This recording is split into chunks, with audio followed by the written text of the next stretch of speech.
so much. Well, TV watchers are faced with a difficult decision these days. Keep paying for cable or switch to a more cost-efficient service like Hulu or Netflix, where you have a choice of shows and movies at your fingertips. Well, here to talk about the pros and cons is tech expert Dan Thompson. Let's start with a lot of people, sort of feel like cable, how it's gotten so expensive. Right.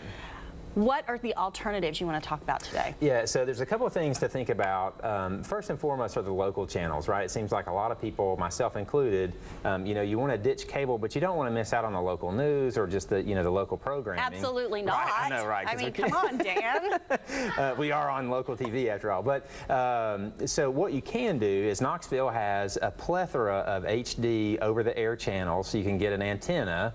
You can pick these things up at Best Buy or H.H. Gregg, plug them in, and you can get some good channels, and like I said, they're all in HD. The challenge with that, though, is depending on where you live, you may not get as many channels, as other people. So it's not like the old analog days where you kind of got a channel and it was sort of fuzzy. With digital, you either get it or you don't. So myself, Holly and I, we live in Maryville, so we get like one channel, which is WBR, and that's all we get. I know, right?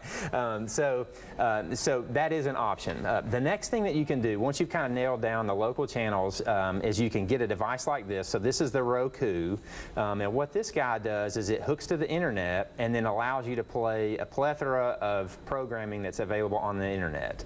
Things like Netflix and Hulu, Amazon that you mentioned a second ago. But you still have to pay the subscription to Netflix or Hulu Plus or whatever, That's right? That's right. But Netflix is like $10 a month versus, I think my wife and I, when we canceled our satellite, we were paying like $40. Just turn that a little bit so you can see the connections on the back there. Yeah, maybe there we go. There you go. So anyway, easy to install. Absolutely easy to install. You just plug it in. You can see there's just very few connections on the back there. It hooks to your wireless internet. And then so like Netflix has got their own programming. A lot of these companies are starting to make their own shows. Yes. So like Netflix has a show called House of Cards. Yes. Got really good reviews. Arrested Development was a very big kind of a cult classic show that was on TV for a while. It's now on Netflix and they're making new programs for it. So lots of options there. Let me ask, what do you miss out on? Like, we're a huge sports family. Great question. What are we going to do about that? So the sports people are the ones that tend to struggle the most, and the reason why ESPN has a lot of that programming sort of locked up. So